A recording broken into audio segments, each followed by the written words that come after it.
Você está ouvindo Eu, Meu Pavio Curto e Deus, de Lisa Beverly, narrado por Suelen Passos. Para quem magoou pessoas amadas e se arrependeu, nós temos a promessa de esperança e de um recomeço. Meus agradecimentos a muitas mulheres cujo coração foi tocado por este livro. É a primeira vez que leio um livro que fala comigo de um modo tão claro e pessoal. Sempre tive dificuldade de lidar com a raiva e busquei ajuda no conselho, a fim de perdoar outras pessoas por mágoas passadas. A abordagem desse livro, porém, é inteiramente nova. Uau! Você sabe como apresentar essa mensagem de modo verdadeiro, transparente e amoroso. Senti a presença de Deus enquanto lia este livro. Senti-me como a mulher junto ao poço, como se Deus estivesse falando diretamente comigo por meio de seu livro. Esse livro é incrível. Finalmente entendo que há esperança para mim depois de uma infância marcada por abandono e abuso. Obrigado por ser tão transparente. Você ajudou a libertar muitos cativos, inclusive a mim. Depois de ler este livro e aplicá-lo à minha vida, posso dizer que sou uma pessoa diferente. Esse texto me influenciou mais do que eu esperava. Hoje posso dizer que perdoei todos que me magoaram. Houve uma grande cura. Muito obrigado por ser tão honesta e compartilhar a sua vida. Capítulo 1: Janela Quebrada. O ano era 1988 e John e eu estávamos bem no meio de uma discussão acalorada. A propósito, tão acalorada que eu tinha parado de falar. Depois de fechar a boca com medo de que a situação fugisse ao controle, dei as costas para John e fui secar a louça freneticamente. Senti a temperatura subir enquanto minha respiração se tornava cada vez mais ofegante. Algo parecido com o que havia acontecido quando entrei em trabalho de parto. Precisava manter o controle. Não podia permitir que a torrente escaldante de palavras enfurecidas jorrassem, de forma incontida, de meus lábios e afogasse meu marido, por mais que eu estivesse chateada com ele. No entanto, John viu esse silêncio repentino de outra forma. Ele imaginou que eu estivesse fazendo a temida greve de silêncio. Por isso, tentou puxar assunto de várias maneiras, e como eu não esbocei reação, ele recorreu à provocação. E de repente, a coisa toda funcionou. Olhei para o prato em minha mão. Era um prato de salada inquebrável. E como que em câmera lenta, voltei-me em um movimento parecido com o de atletas arremessadores de disco e lancei o prato. Não havia como voltar atrás. O prato já estava no ar, seguindo sua trajetória em direção à cabeça de meu marido. John se desviou dele e escapou de uma possível decapitação. O prato fez o arco, passou muito além do balcão onde John estava parado, estarrecido, e prosseguiu em um voo estável sobre toda a extensão da sala. Para o meu espanto, parecia estar ganhando velocidade. Eu não sabia nem mesmo atirar um disco de frisbee. Como havia conseguido fazer um prato voar com tanta perfeição? O som do vidro se estilhaçando me trouxe de volta à realidade. Incrédula, fiquei olhando para a janela da sala, que agora era apenas uma moldura, a qual se apegava a alguns cacos. A parte inferior com a tela estava intacta. O prato havia despedaçado a parte superior do vidro. Houve um momento de silêncio enquanto John e eu olhávamos perplexos para a janela. John foi o primeiro a falar. Eu não acredito que você jogou um prato em mim. Eu também não acreditava no que havia feito, mas era verdade. Eu não tinha como voltar atrás. Com todo cuidado, nós dois nos aproximamos da janela, sentindo o vento frio de inverno entrar em nosso apartamento, situado no segundo andar. Lá embaixo, na grama, havia um prato branco. Eu vou buscar, murmurei. Calcei os sapatos e abri a porta com cuidado, na esperança de que os vizinhos não tivessem ouvido o meu acesso de raiva. Senti o vento forte da Flórida no rosto e nos cabelos. Fui descendo a escada bem devagar, olhando para ambos os lados, antes de chegar ao gramado na frente do prédio. O prato estava cercado de cacos de vidros da janela. Olhei para cima, pensando que John ou algum vizinho estivesse me observando, mas consegui ver apenas alguns reflexos do céu nublado. Removi os cacos de cima do prato e, segurando-o junto ao corpo, subi a toda velocidade a escada entre os dois prédios, que agora parecia mais um túnel de vento. Era como se o vento em si estivesse me acusando. Eu tinha consciência da verdade e recebi de bom grado sua condenação severa. Eu a merecia. De volta ao apartamento, olhei para John. Peguei o prato. Não quebrou. Observei e mostrei a ele como se fosse algum consolo.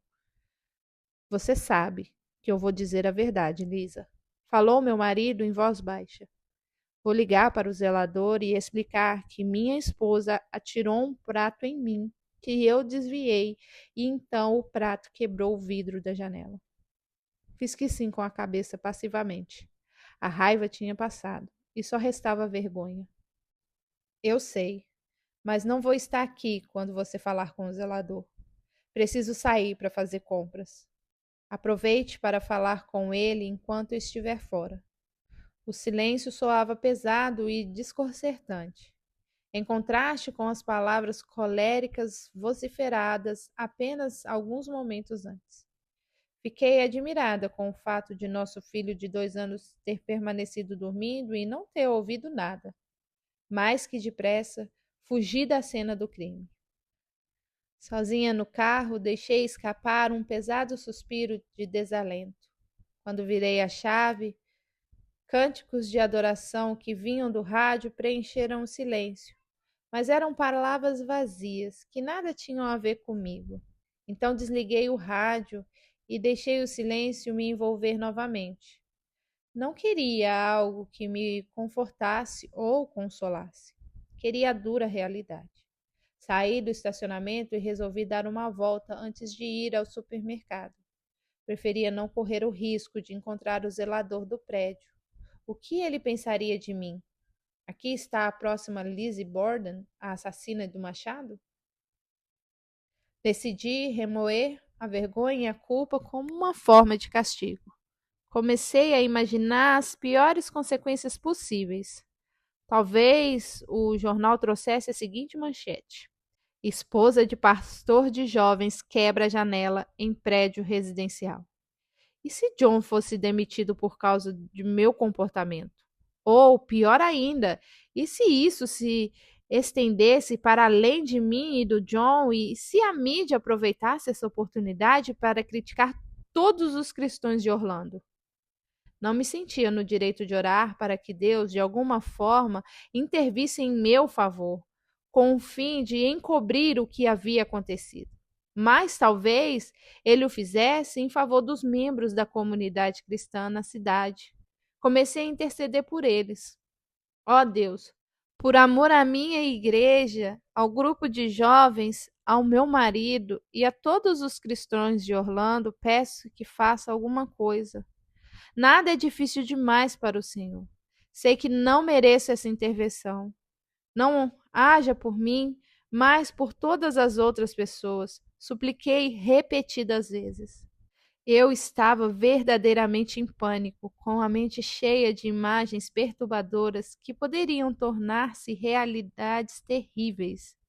Imaginei como seria quando eu entrasse na igreja em meio a olhares de decepção e de dedos apontados em minha direção.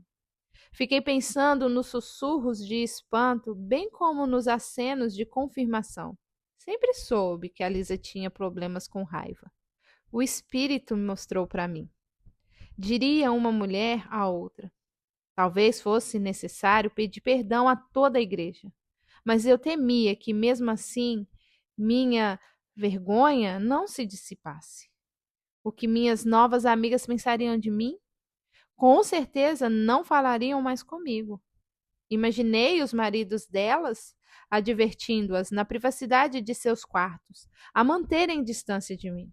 Afinal, a Bíblia diz que não devemos andar com pessoas que se enfurecem facilmente.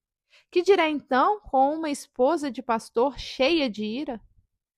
Lágrimas quentes começaram a escorrer pelo meu rosto. Estacionei o carro e procurei me recompor antes de entrar no supermercado. Por certo, não havia como escapar daquilo que eu fizera. Meu marido não mentiria, e eu não queria que ele o fizesse.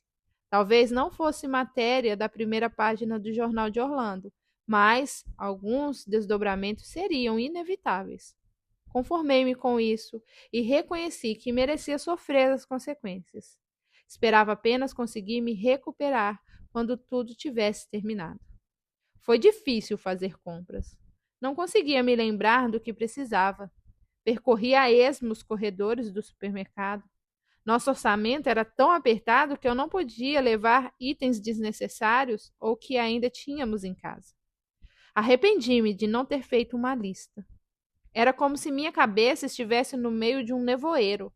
Consegui pegar algumas coisas que eu sabia que estavam faltando em casa e voltei para a solidão do carro. O sol estava se pondo. Talvez eu pudesse me esgueirar até o apartamento quando tudo estivesse escuro. Peguei o caminho de volta para casa e, ao chegar, passei um longo tempo no carro, observando se havia algum movimento no nosso prédio.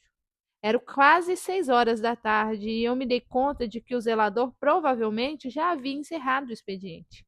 Peguei as sacolas de compra e subi as escadas. Bati a porta, vi que não estava trancada e entrei. De imediato vi o plástico que cobria o buraco da janela. Movia-se para frente e para trás com o vento, como se estivesse respirando. Procurei John, temendo o que ele poderia contar, mas ainda assim me sentia pronta para ouvir. O que ele disse? Perguntei um tanto hesitante. Das duas, uma. Ou Deus ama muito você, ou você deve ter orado para valer, respondeu John, mas com uma expressão séria. Mas o que aconteceu? Insisti. Como eu avisei a você, eu estava decidida a contar a verdade sobre o que tinha acontecido, observou John. Mas foi muito estranho. Quando o zelador chegou, Addison o recebeu na porta. O rapaz foi até o sofá e o afastou da janela. Perguntou o que havia acontecido e depois se curvou e levantou a mão. Nem precisa responder, disse ele, segurando um carrinho de metal do nosso filho. Eu também tenho um filho de 2 anos. Vamos colocar outro vidro amanhã sem custos. Comecei a falar, mas ele me interrompeu.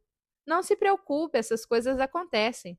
Vou fechar com plástico para não entrar nenhum inseto. E foi embora. Acho que estava com pressa de ir para casa. Sentei-me em choque. Será que Deus tinha feito isso por mim? Não. Era por todos os outros motivos. Qualquer que fosse a explicação, esse era o fim da história. Meu filho de 2 anos levou a culpa pela janela quebrada.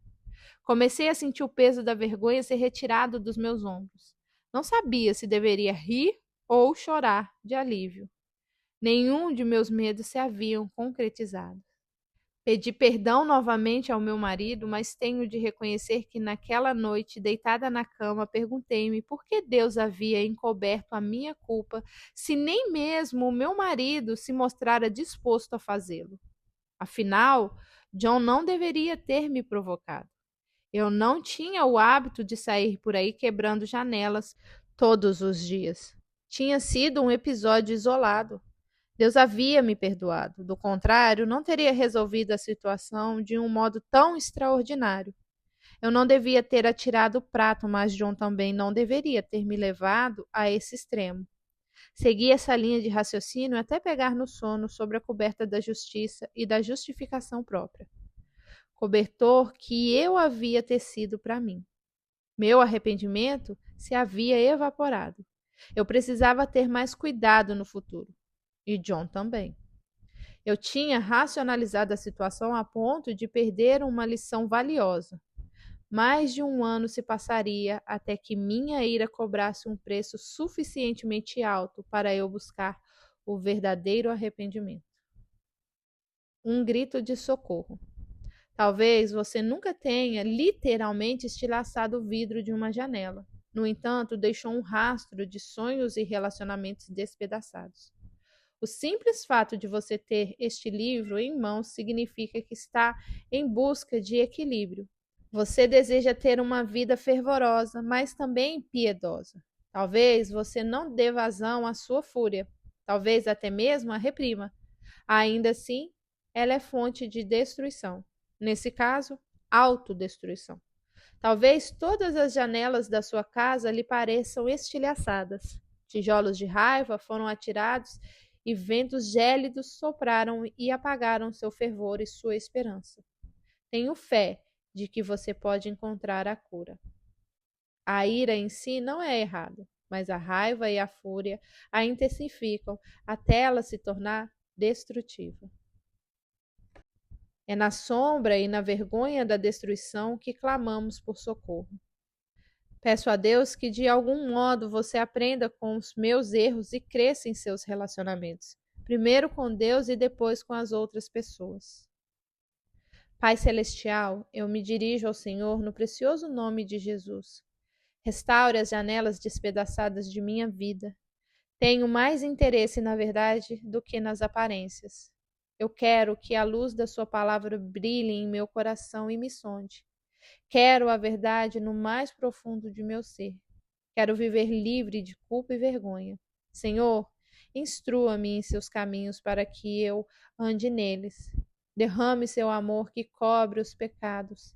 Dê-me o poder de sua graça para que eu me sujeite às verdades que me libertarão e permitirão que o Senhor seja glorificado em todas as áreas da minha vida.